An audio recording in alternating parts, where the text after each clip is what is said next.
It is family. Good. Ready? Let's have a little fun.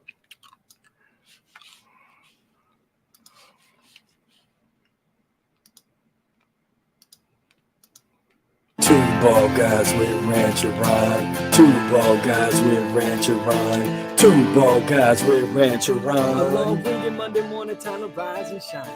Want some motivation? Well, I know a few guys with the internet connection. 216 is on. Tune in. The Two Ball Guys with Rancher Run. Introducing Coach Papa Tunes to it's his name. He's a master with the pen in the poetry game. He wants to see a better world and he plays his part. Always loving, always giving, cause he's got a big heart. The co-host won't look where he can stand on his own. From the state of Iowa, it's the man Kid Jones. He's impressive on the mic and you have the court. Whether hosting or pressing us down a bit. And the one feed the whole herd around the world. With timely observation, dropping nuggets and pearls. Though he's not a city slipper, he's as cool as the Fonz. Just a witty rich giver. Thought we're in a Hallmark movie for a second with the feedback there.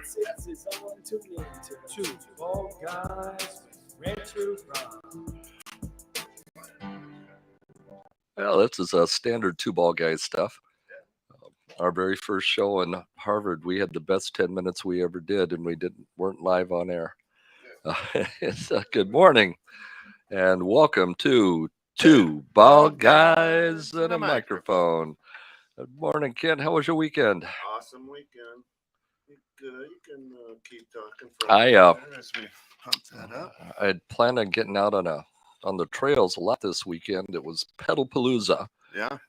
Raising money for the family health clinic down in Crystal Lake. But obviously Saturday there was no riding unless you had a scuba suit on. It was raining pretty good, but I did get out Sunday for a 41-mile bike ride. I saw that. So that was good. Got a lot done. My wife said, have you looked at the gutters? Yeah, they're right there. I said, have you looked in the gutters? Yeah. So then I went up and looked in the gutters, and they needed some work. So about 3 hours yesterday up and down the ladder after a 41-mile bike ride was made it interesting on the old legs this morning. The legs feel like. But it was a great weekend hanging out with some of the family, and my men's group on Saturday morning was it's a unique group. Every once in a while we get really, really deep. Yeah. And that was this Saturday morning. It was finally at about 8:30. I'm like, guys, you're hurting my brain. It was we got to talking about the Trinity, and in the gospel this weekend, the one thing, Jesus said, I'll be going home and to God, for he is greater than I. And one guy said, how can it be greater if they're 3 in 1? They're all the same. And so that launched a pretty in-depth conversation on the Trinity, and I believe so. It was a great weekend. What did I cook on Saturday night? I used the grill ribs.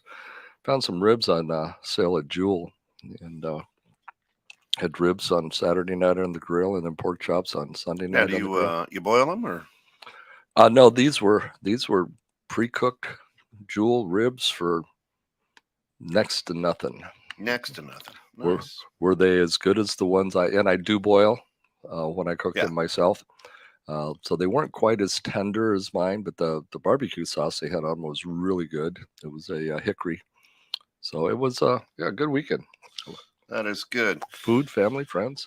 Yeah, busy weekend for us. Is a lot of graduation parties going on, and basketball wrapping up, and got to sit by the fire on Saturday night after the rain died down with the new neighbors, and it was fun. And then last night the neighbors had a fire going again, so we sat down again, and then the dad started playing the kids in a little basketball. So we live on a cul-de-sac now, and it was like it was like the old days in the neighborhood when everybody was just out playing, hanging out, and then the dads just started playing ball with them. Nice. Now you got your wife a new car. You and your wife got a new car that she will be driving most of the time. That's right. Yeah, it's fun. Just an incredible experience with our friends over at Bus Ford. Um, it's our third or fourth car we bought from them. We've never had a bad experience over there. So Awesome. So we've got these cars that are smarter than us, lane assist, this, that, and third. It kind of drives itself now. It's weird. Yeah, well, they do have those that drive themselves. I'm not sure I'm comfortable with that. It is. It's I was- fun. It's fun to do. It bothers Alice because it'll go through. It stays between the lanes, so it'll go through S curves and stuff, and I just put my hands up and let it go. It's funny. Yeah, I was talking to our good friend Casual Pitts one day on Yeah. FaceTime, and when we're on FaceTime, I look and the seatbelt was clearly on the driver's side, but he's like talking with. I'm like, "What's Right. going on?" He goes, "Oh, my Tesla drives itself. I just put it in a destination and sit back and let it go." Isn't that crazy? It's just nuts. Well, the good life. We asked some of our listeners out there to talk about the good life. What is the good life? Are you living the good life? We got a couple of things back, but Coach, what are you? What did you define the good life? What is it? For me, it's being with family. Everything we do is about our family. We have a job so we can afford a house and cars and the good schools for our family. So I sat back and looked at that. And for me, the good life is just being with our family. Our son and his wife down in Texas are expecting our 12th grandchild, and you can count on us being there for that experience, because for me, it is all about family. Yeah. Everything I do feeds that. So the good life is just family. It's being with family, being able to experience family. Family. All right. So it's being with family. One of your children dies, or one of your grandchildren dies. Do you still live in the good life? We were playing a game several years ago. I forget the name of it, but at the beginning of a game, you write your greatest fear down on a piece of paper and you roll it up and you put it in a little thing in the middle of the board, and then the first one who gets done, they pull one of the greatest fears out of the cauldron, and if they read yours, you lose. If they read somebody else's, you win. And so we get all the way through the game. My wife is the first one to get to the end of the game. They pull out a card and they read it, and it says the death of one of my children on it is her greatest fear. She goes, "Oh, I lose." I go, "Wait a minute." I grab it. It was my handwriting. We both wrote the exact same thing. That is our greatest fear. When our children were first dating and first driving, the horror stories all the time. You're up. So I've been with friends who have lost children, and it is, one of them dies, it would take a piece of me with them. Yeah. So no more good life then. Well, it would be hard. It would be hard, but there's still, in the case of grandchildren, 11 others. In the case of children, that you have to live for. And I believe you can get back to the living the good life, but just a piece of you is gonna. Gotcha. And so a single child whose parents have died, never got married, doesn't have any children. No good life? To you, defined by you. If it was my good life, that would, then that was the case, I probably would have found something different. I mean, this definition is my definition. It's not, it doesn't belong to anybody else. But if April said yesterday when I got home from a bike ride, she goes, "Well, I know what you could do if I die before you." It's like, what? She said, "You can just go ride your bike all day and then come home, eat, and go to sleep." So, being able to be active. If I was on my own, I probably, that would be one of the things for me that would be. So mine, if I'm doing it and having found little definitions and things of that nature, the good life for me, is about serving. Okay. right. Of course, absolutely love my kids. Studies show, though, that parents with kids aren't always happier living the good life, right? Amen. Because each child throws their own curveballs and things in there. But um, I think if my the best part of my life is when I'm not pursuing my own pleasure, right? Okay. Uh, when a certain amount of my time and activities are you know devoted to others or something that benefits others, whether it's making them laugh, whether it's here on the radio, whether it's whatever. The good life to me is when I'm a servant, basically. And I don't mean serving in a in a restaurant or Bring anything me like an that. ale, That's wench. right. That's right. But to me, I think that good life is that, and that's probably why I do what I do here at the station, to try to bring a daily dose of encouragement. That's the name of the company that owns the station, DDOE. Daily Dose of Encouragement Enterprises Inc. And you know, how do you bring that daily dose of encouragement to others? So really, um, through the engagement with my family and friends and work and various volunteer opportunities, things of that nature. Shana, good morning. How are you? Shana says, morning. Being able to participate in the decision making. That's easy for you to say. Being able to participate in decision making process in things that have an impact on our lives and automatically express oneself would be part of mine. I love that. Yeah. Right. And it's it's so true, that yeah, and sharing that knowledge and helping people walk through those decisions and then seeing that light bulb go on when you're doing it, Shane. Yeah. That's you caught it, you got it right. Well, and I guess I consider all my athletes to be part of my family too, because you just described, a coach's point of view. When that athlete gets it, Hmm. when the light goes on, there's nothing better Yeah. than. So when so as we talk about the good life, um, is part of the good life embracing change to elevate your life? I think it is, but one of the things that I was at a speaker talking about change one time, and he said, "Who here finds it difficult to change?" And most people raise their hand. He says, "But who here thinks some things need to change?" And everybody also raised their hand. Well, if you're concerned about change, but you know you need to change, once you're involved in the change, it's uncomfortable. Once the change is complete or uh, reaching complete, it's amazing. Hmm. So I think yes, I mean change has got to be a part of it. That's the only thing in life that's constant is change. Wrong. Anyway, I think I shared that on the grounds once. I don't. Scott and I argued about that. Imagine that. The only thing constant in life is God's grace and love. That's Amen. it. Well, That's it. That's it. I can give you that. Anywho, I digress. Anywho, um, so I think every human being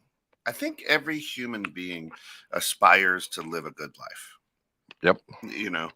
The problem is we all define the phrase "good life" differently. Some are looking to live an honest life, full of integrity, joy, happiness. Others seek wealth, social status, fame. And look at how many people chase fame, right? Um, as they hope that these aspects will help them live the quote unquote good life. Um, in fact, many associate the good life with money and material belongings. I think we kind of talked about that last week, Hmm. and how it's not. Um, the good life is, I think, when you can sit there and go, yeah, life's good, right? Sitting out by the fire this weekend with the neighbors, brand new neighbors. We're new in the neighborhood. They got a young family, 4 kids. We have 4 kids. Um, and when we moved into our old neighborhood back in 2003, Ron and Kathy were about 10 years older than us, and they lived next, across the street. Became very, very dear friends of ours. and still are to this day. And when we got done hanging out with our new neighbors who are younger and in a different stage of life, I go to Alice. I go, we're the Hayhursts now. We're the older couple, that's able to share some wisdom. Would it be considered wrong to admit the contact high of making a difference in someone's growth? That's as a coach, it's what I do. As a life coach, I have 11 clients that I work with on a daily basis. So that's a powerful statement. Yes. Yeah, I think that those synapses that fire right there and those things that happen, Shayna, is sometimes that's as I serve, like I said, I'm living the good life when I'm able to help people and I'm serving, and doing things for them, helping, guiding, coaching, sitting on these goofy shows, and when somebody bumps into me like, oh my gosh, that show or this, that, and the third, it really, you made me think of that differently, and I'm like, yes, yeah, I that's a high, and that's that little sweet, little a wink from God in the heavens. God winks. You're doing the right thing, which is cool, and to admit it, no. With my basketball players, I just got done coaching a bunch of seventh grade young women, in basketball, and the amazing thing is when they would do something good, I would tell them that I was like, "Hey, ladies, you're doing everything right, and it makes my heart happy." I'm like, I love watching you ladies play when you're doing it this way. You make my heart happy. What about when they're not playing that way? It does not make my heart happy. Which is for sure. Can we get into a space where we're always in the good life, or does life throw us something to bounce us out of that good life? And throughout the day, can I be out of the good life for an hour and back in the good life? Oh, absolutely. And as you're going through your day and you're driving somewhere and some guy cuts you off in traffic, you get totally thrown off your game for a few minutes as you try to survive. And I think several times, a phone call from somebody who's in trouble and things change. One of our grandsons had a biff at the skate park, and our daughter and her husband were up north at a funeral, and he was being cared for by a friend's mom who got him to the hospital. And we got there, and it turned out he had lacerated his spleen. So we had 2 or 3 days of helicopter rides to Children's in the city that we weren't living the good life. It was a lot of stress. Once he got through that, we got back on track. But yeah, life is going to throw you curveballs. And you've got I think if you're living the good life the right way, you can handle most of them. That's it. Obviously, we've survived everything life has thrown at us to this point, and I'm pretty sure, with one exception, we'll survive everything else life throws at us. There you go. And it's just getting through it. Gary, good evening. Glad to have you aboard. 2 ball guys. Good cough there. Kind of battling working on my Wolfman Jack. Yeah, no, that's good. Yeah, that's good right there. Here's the deal. I don't think so. I don't think you're ever not living the good life, right? I mean, I think life throws us changes, things happen, people come, people go, and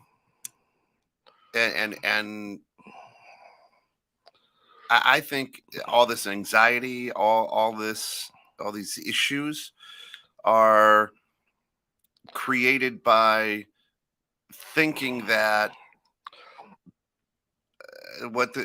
putting the wrong definition on what a good life is, right?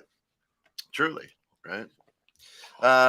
Missed your debut episode last week as it was a public holiday here, and had plans. Oh, no, Gary, you were living the good life. We were sad, Gary. That's right.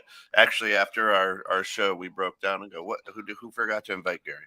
Yeah, did It you was your invite phone, Gary? right? Yeah. I shared the Hey, boat. Wendy, good morning. It's such an inspirational. Thank you. Love you, Kent. Love you too, Gary, out there. Nice. And Coach, absolutely. Thanks a lot. Yeah. Yeah. Wendy, absolutely are with you. Here's the deal. The deal is this: is you're always in the good life, but the good life doesn't mean it's the streets are paved with gold. Okay. The good life, you get out of your head at times and focus on something which then thinks you're not living the good life. But then there's always that moment, like with your grandson, that you go, all is well. Yeah. I'm okay. We made it through it. We made it through, right? But I think we shift focus, fight or flight, all that good stuff. The little amygdala goes, hey, oh man, we got to worry. Well, we always worry about everything and expect the worst, right? Um, and what we don't do is we don't, in those moments, we shift our focus from, hey, this is the good life, right? Like I when the mean, game's on the line. a calm sea, as they say, don't make a good sailor, right? We've talked about this many times in the past, and that's where that analogy just came from. I used to want every shot. Now I just want the last shot. There it is, right? Yeah. And it's Yeah. Shayna says some of my favorite philosophers believe the best we could ask for is the resilience to experience and grow through the stressors. Yeah, absolutely. Absolutely. And in my research and doing this and preparing for this show, um, a lot of the philosophers, Socrates and some of the good old ones, say living the good life consists of three things. These aspects are centered around concepts of self mastery, exploration, contemplation, and learning. that was four things. Right? And civic engagement. 5. Okay. Well done. All right.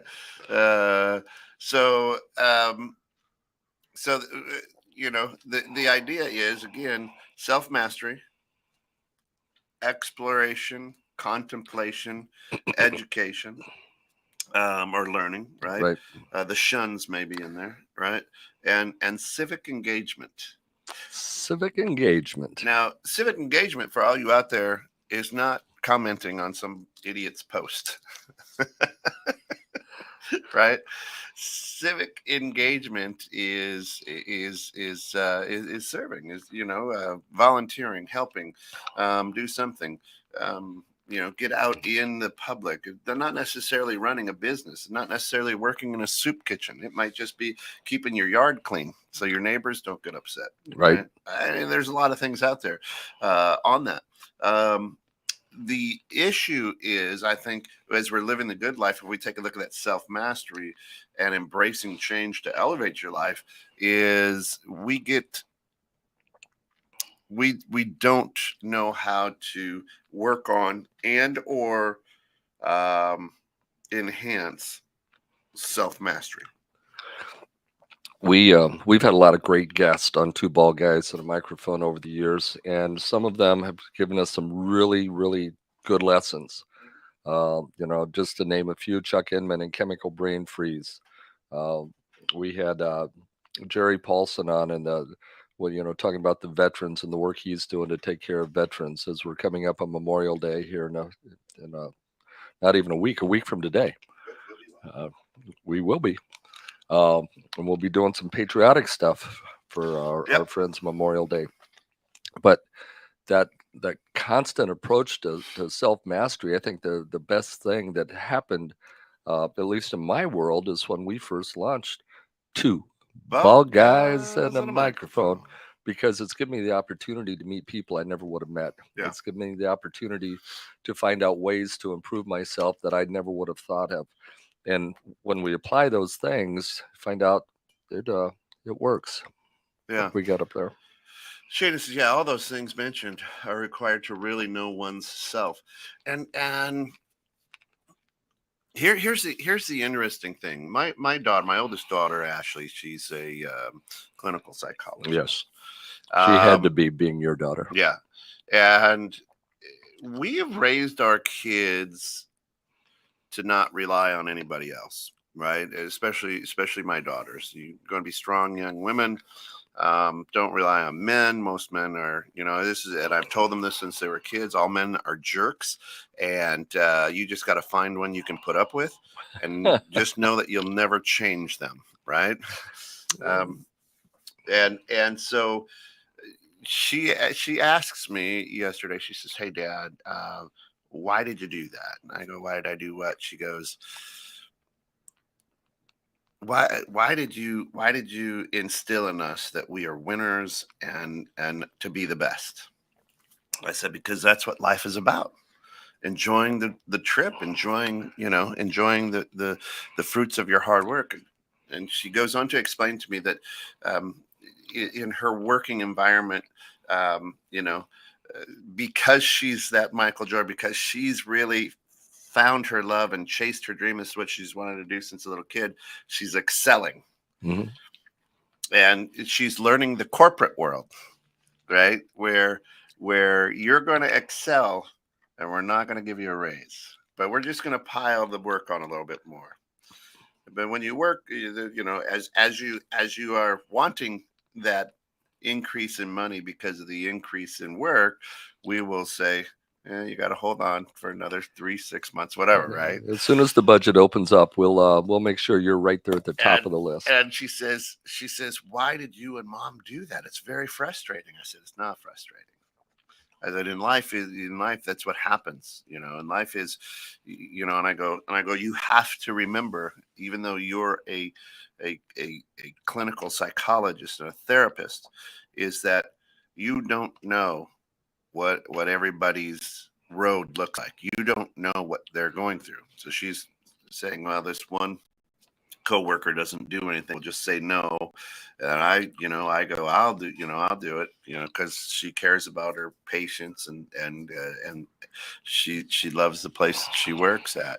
And they don't say anything to this person or say, this, I go, you don't know if they're trying to work him out. Yeah. Or her out, right?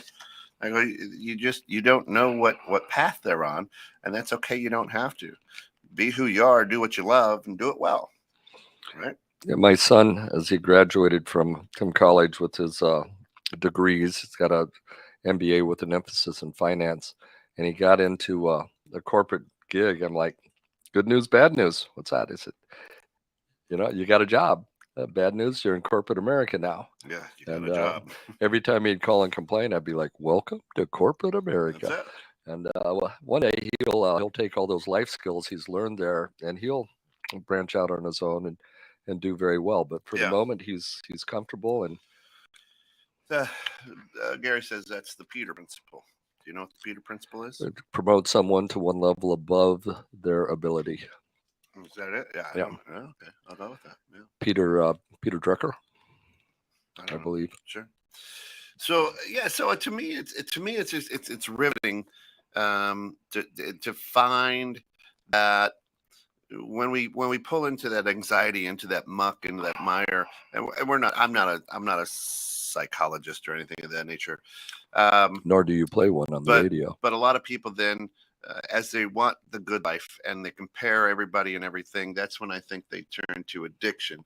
Lawrence Peter. There you go. Lawrence Peter. Okay. Thank you. And that's when,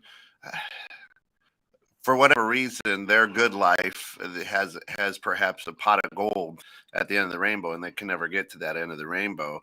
And now they mask it with addiction. Yeah. It doesn't have to be drugs, alcohol. I mean, addiction of anything. Basketball. Yeah. And because that addiction makes me feel good, or that addiction takes away the pain of not being able to hit that.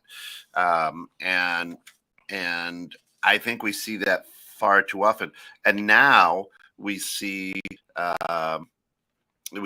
society start labeling and putting things on people that now all of a sudden you're taking me away from the good life, right?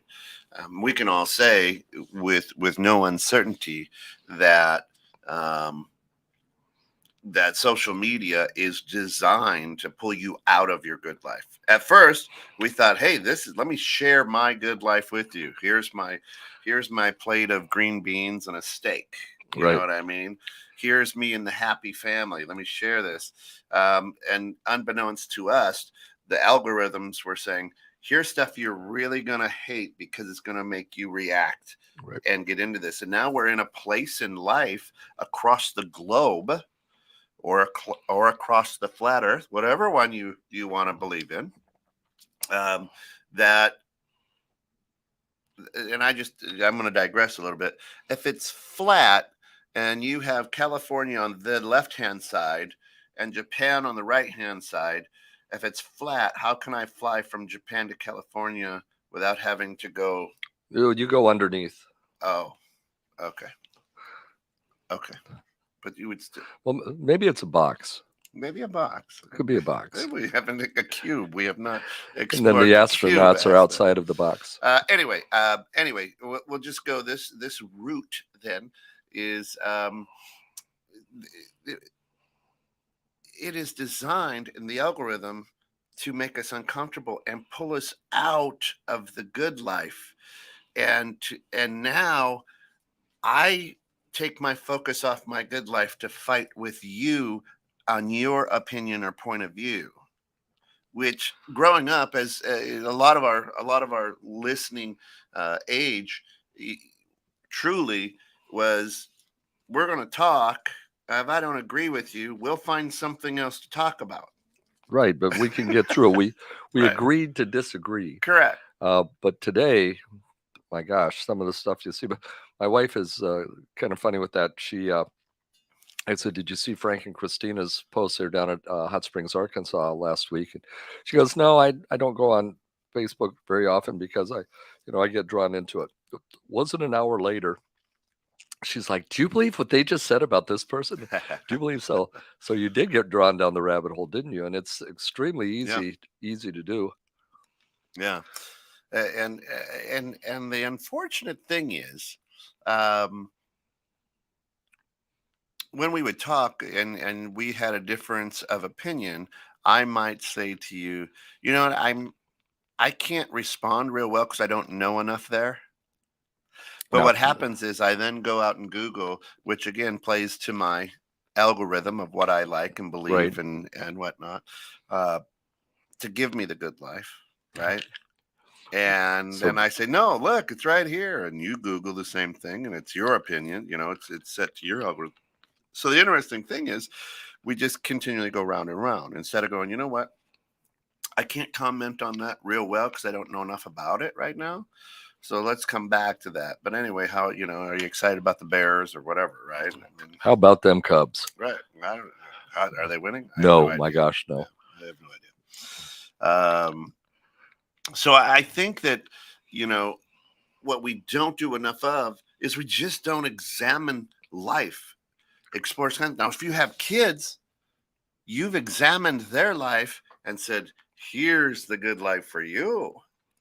And when your child steps out of that and throws a rock through somebody's window, now they're not living the good life, right? Yeah, my parents didn't live the good life very, very often, but that is that's a strong point. Can we love them through it?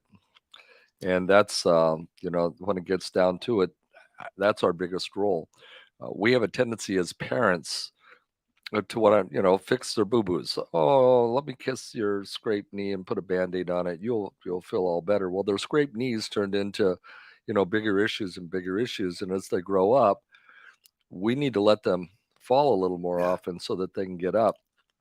But we have a tendency to, we've got a little extra. We can help you through this. We got a little extra. We can help you through this. We don't have a little extra, but we'll go ahead and help you anyway through this. And it becomes an issue. Yeah. And we get pulled off the good life. Then at the end of the day, you sit back and go, you know what? That was probably a mistake. No, I can't help you with this one. Right. And then guess what? They flourish. And in their flourishing, we all of a sudden start living the good, happy life again. Yeah, walk it off. That's right. Just walk it off. That's it. Walk it off. Yeah. Aristotle said that an unexamined life is not worth living. Right. You know, and living without questioning and reflecting, on your behavior, your beliefs, your values, can result in you spending way too much time with activities that are not worthwhile to you. How many times in life, Coach, have you gone, oh, I wasted that 6 months? I guess as I matured, I believe that nothing is wasted as long as we can take lessons away from it. Yeah, I don't want to do that again, but the experience itself made me better. Yeah. The game of golf is a terrible game. You're right. Truly is. Just walk it off. Walk it off. That's right. So really taking a look at it,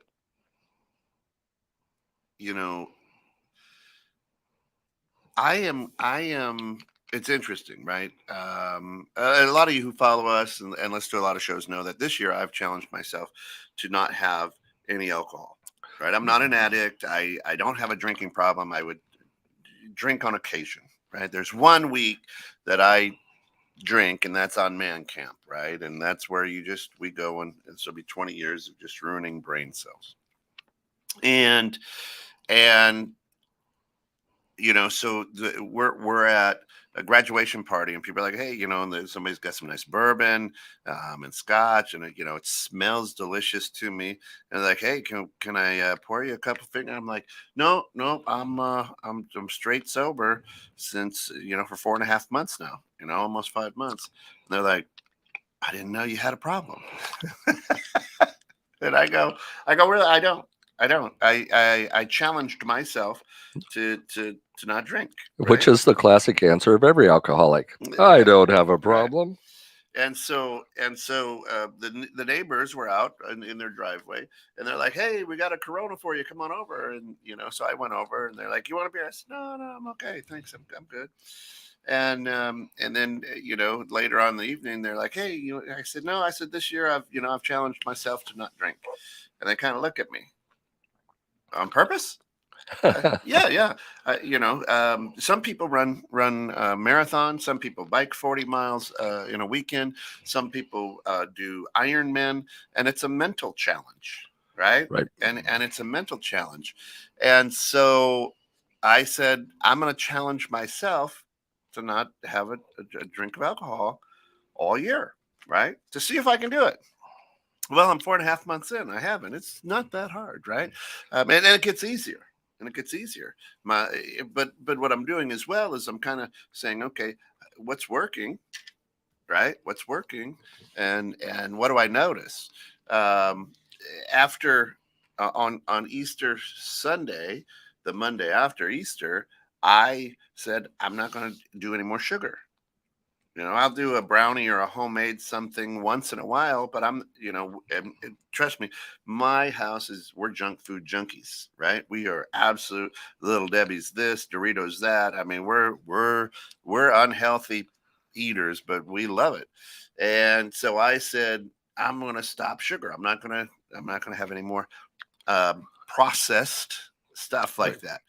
And in doing so, people are like, why do you want to do that? Just another challenge, just another mental challenge to see if I can do it. And it's really funny now as I'm living the good life, is what I would say, to see how my body reacts. So right now, my good life this year is all about challenges and understanding how my body reacts to those challenges. And I'm having a blast doing it. I'm learning a lot. I've lost 12 pounds because I'm not eating all that junk anymore. If you found Kent's 12 pounds, would you return them to him, please? Right. I got rid of 12 pounds is what you're supposed to say, right? And so the idea is that self-examination for me has really been going. Now I'll be 53 in July, and I missed it. I was like, I should have done 52 pounds, 52 weeks in 52. In 52. Well, I was 52, right? It was perfect, and I blew it. But what I'm doing now is I'm saying, okay, well, it is what it is, but let's, where do we want to get to, and for what reasons? Well, in a couple of years, you'll be 55. So the challenge for that year is obeying the speed limit all year long. And as Sammy Hagar, the Red Rocker, said, I can't drive 55. The interesting thing is a lot of the philosophers out there and whatnot, Coach, will say, if you explore the world and contemplate on your discoveries, new sources of pleasure, happiness, well-being can be tapped into. What in the past 3 years, 4 years, well, let's take since 2018, right? Okay. So 2018 is when we started this, and then me, you, and Ron, and at the end of 2018, you went back out and spent time coaching, speaking, training corporations, right? So since 2018, so we're talking 2019, 2020, 2021, what is a new source of pleasure for your happiness or well-being that you're tapping into? You brought it up earlier. That's change. There's a lot of things in my life that I had gotten complacent about. Complacent about my weight, complacent about my health, complacent about your hair, obviously. Bald guys. I'm a bald guy. I'm just undercover. That's it. The in looking at going back and all my guests and looking at the clients and the people I've worked with, one of the things I found was when somebody comes to me and they're ready to change, the change happens rapidly. When somebody comes to me because somebody else sent them or they thought change was a good idea, but they're not ready, it's like pulling teeth out of a boar hog. And if you've never pulled teeth out of a boar hog, that is not an easy task. I have not. But the impetus behind this new course I developed, Life Happens, is and the subtitle to it is How to Make Life Decisions Before a Judge, a Doctor, a Lawyer, or Your Wife Makes It Mandatory, is how do I help someone or inspire someone to understand the changes that they need to make? And that process has come through. In 2019, I traveled almost 60,000 miles, traveling around speaking. Right. And, I was always gone. I was always on the road. And when I found out, for me, that's not the good life. Being on the stage, speaking, watching the lights come on in the audience, that is the good life. But that's only a very small percentage of all that travel, running through airports, being the last one to get on a thing, getting stranded because your flight got canceled. That, for me, was a very difficult process. But I was willing to keep doing it because it was working. And then the pandemic came along and said, no, you're going to have to change the way you do things. And I found out I'm not good doing Zoom presentations or as anybody. Well, it's a very difficult process to get caught up in. And so I'm gonna interrupt because for those of you who don't know, at the end of 2018, you, me, Ron had a set of difficult conversations, right? And it was gut punches for a lot of us, right? All of us, I would say, right? But here's the truth, right? Without that, and for everybody listening out there, I want you to get close to your phone or whatever it is that you're listening on out there on the radio, whatever the case may be, and I want you to listen to this. You have been nominated for your work and your life work to the Who's Who, right? Yes, sir. That's a huge deal. And would that have happened without that gut punch? Probably not. Right.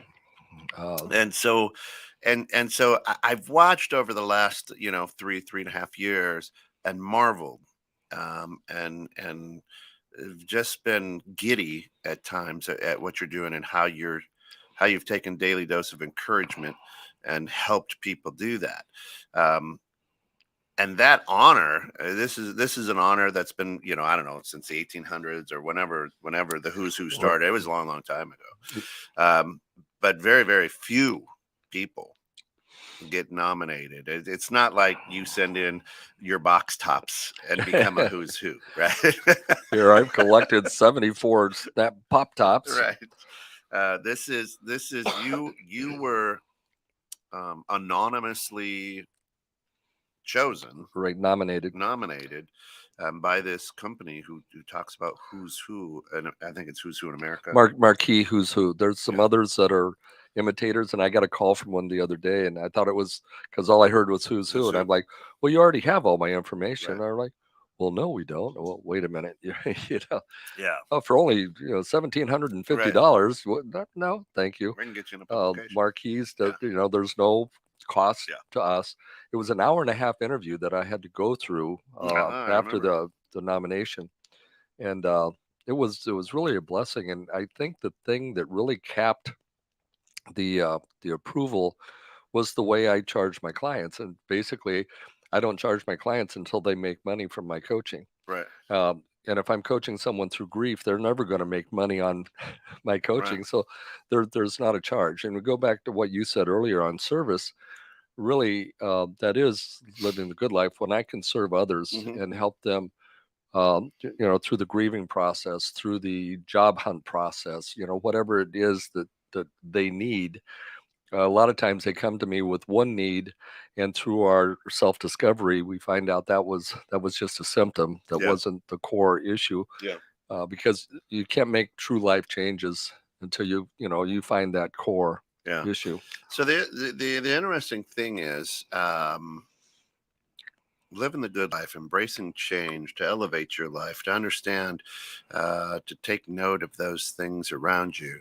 When you got that call after that hour and a half, and I mean, it's not that's not what you were going for. No. You weren't playing for the gold medal. Your life goal was not, I'm going to be part of the Who's Who, right? It was never that. Who's what? Yeah, it was never that.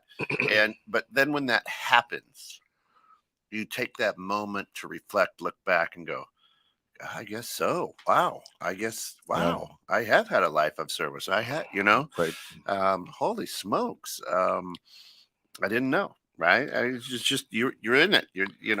At the time when Michael Jordan was playing basketball, he probably knew he was good. Probably didn't know that he was the best. Right. Right. Hey, I'm a winner. And now that he's able to look back and he's now the measuring stick in the National Basketball Association. He's probably like, I look back at that 30-30 going, well, I was just doing my job. I just wanted to be good at my job. Yeah. So I think as you embrace the changes and you want to continue to live that good life, it's all about understanding that self-reflection. Yep. That where am I at? How do I, this is what I have to do. This is what I'm good at. How do we do this? And it's not, everybody doesn't do that the same. Ron, we've got his book right up here. Ron did it very differently, and he'd always get upset with you because when he would do a speaking. So Ron and you were motivational speakers and national speakers, and he would create files for right down to what underwear he wore. Like, hey, I wore this shirt, these shoes, these socks. He had it listed down, and he would always get upset because you're like, okay. I don't do that. It's not how I roll. Well, living in the moment is one of my strengths. The impromptu, the stories that I have, and when something clicks on one of those stories.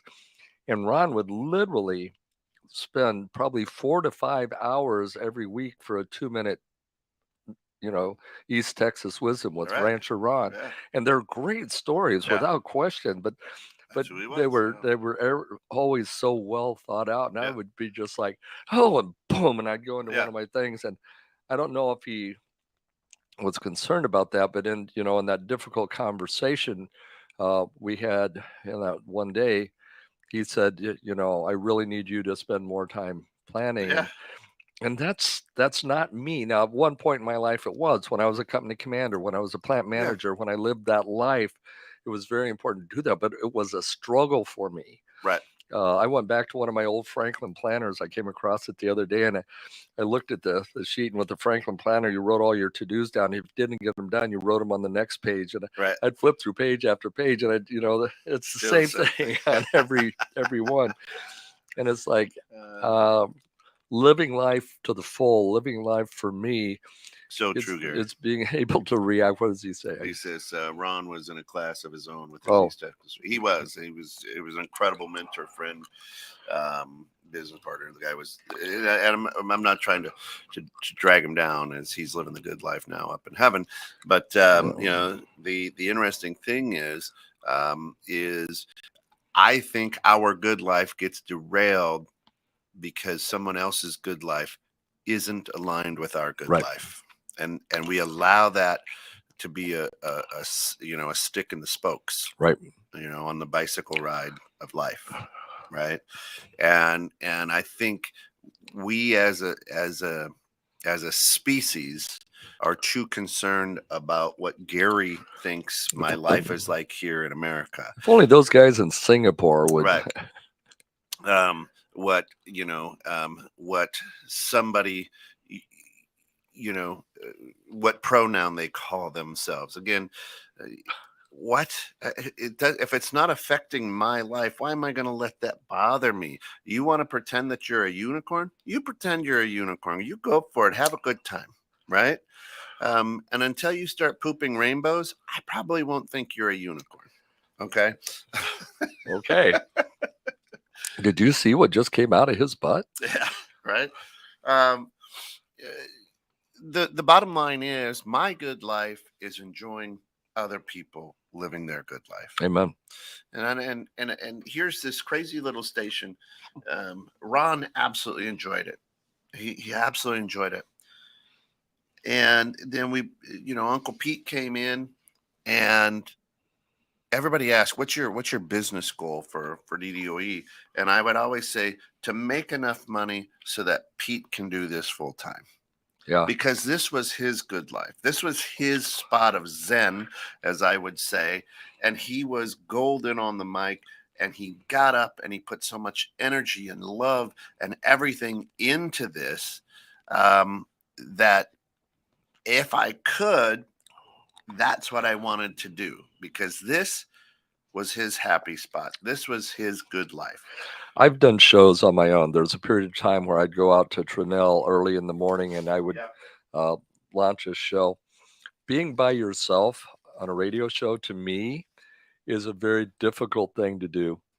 For Uncle Pete, that was clearly his happy place. When you listen to him and the things that he would pour out, and his voice. I mean, I have to get a little bug in my throat to have a voice anywhere close to his. Oh yeah. But so the idea is, a lot of my self-reflection is, how happy are the people around me, and how am I helping them live their good life?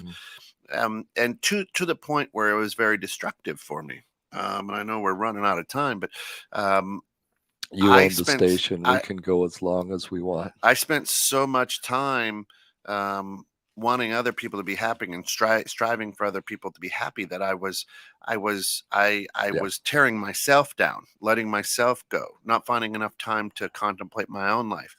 Well, this year I've read, and I've got the count here. 2? Is it 3? I've read 64 books. 64 physical books, turning pages. Yep. Well, I know. Audio. Oh, okay. I don't. As you know, I am busy, so I don't have enough time to sit and read. I have read a few real books, but audio.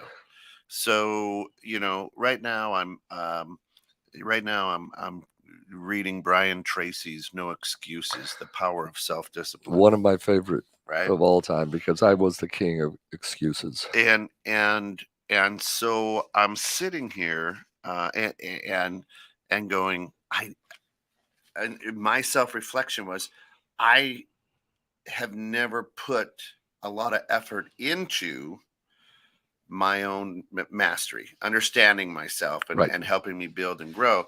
So these books, these 64 books that I've read, are going, hey, you need help here, you need help here, you need help here. And the changes it's making is just ridiculous, right? Just in the way that I approach things now. Well, one of the things I see that could be a challenge is in those 64 books. There he is, Toby. Good morning. In those 64 books, there's a lot of every one of those authors has the answer, or the 3 things that you need to do to achieve nirvana. If you've got 64 books and there's only 3 things, that's 184 things that you now need to do every day, because, well, so how do you pick and choose? This is really good, I'm going to apply this to my life. Oh, that was okay, but I'm going to move on to the next book. You don't. It's like a recipe, and I don't know what's going to stick, and that's why I'm reading I'm reading books on self-discipline, business, leadership, being a dad, health, whatever, right? Hair growth? No. Oh, no. okay. Because I don't know, right? I think we spend too much time trying to put ourselves into one lane. Right. And life is a 10-lane mega highway. You got to choose a lane. I just have to stay on the highway, because we don't know. If you were to ask, I always say this, and I love the old interview. So where do you see yourself in 5 years? And I always say, well, that's, I laugh, and they're like, well, what's so funny about that? I go, well, I understand why you're asking that question, but truth be told, 5 years ago, it wasn't sitting in front of you having an interview right now. Right. And that's the truth. You still need to resonate with the wisdom being served up. You do. Yes. And it's not the whole book, right? There's going to be things in that book. Maybe it might be one chapter. It might be one nugget in there. I agree with Shana. Exactly. But if all I did was read how to be a good dad, I am not being true to myself or living the good life, because I'm trying to be what somebody else considers. Honey, I'll be right with you. I'm finishing my book on how to be a good dad. Right. Can't you see I'm reading? Leave me alone. So yeah. So the 64 books that I listen, here's the average amount of books that I've read per year since I got out of college. One at tops, right? Yeah. And then when I was going through school to be a deacon, I read a lot of books. Nope. I read what I needed to get by. Right. Amen. So I agree with that. And that's why I'm throwing so many different things out there. And I've had conversations with authors. Oh, you got to slow down. And I said, no, I don't. No, I don't. Because our brains work extremely faster than we can possibly ever think. And it's catching stuff. And I know it's catching stuff because it's coming out in conversations at different times, different situations with different people. Well, that's this new certification I'm going through. We talked a little bit about it in the green room, but combat brain training, learning how to speed your brain up, to improve your intuition, and to learn how to listen to your intuition. And I'll start that certification this afternoon. Yeah. And just getting ready to take that next chapter, because as I learn things that are good for me, I want to transfer those off to my clients, my friends, our listeners, who's ever going to, give me a moment of their time. If I can give you something in a few minutes that it took me hours to compile, and I can make you a little bit better, then there it is. Well, here we are, last minute. My gosh. What are we going to do next week? Next week is Memorial Day. Memorial Day, we'll be here bright and early, bright and surly, But we'll be here. We'll be here. I might bring in a veteran guest. Let me see who I can. Yeah, we'll bring in Enjoy. But here's the deal. That sounds fascinating, Coach. Leave a link. I will when I start moving forward with it. That's it. Listen, we can't thank you. We're humbled, blessed that you guys joined us here. We came back on Monday mornings to try to start the week out right and start it on fire for you. Remember, you are living the good life. The good life. Your life is a good life, and just embrace change to elevate your life. Do some self-reflection.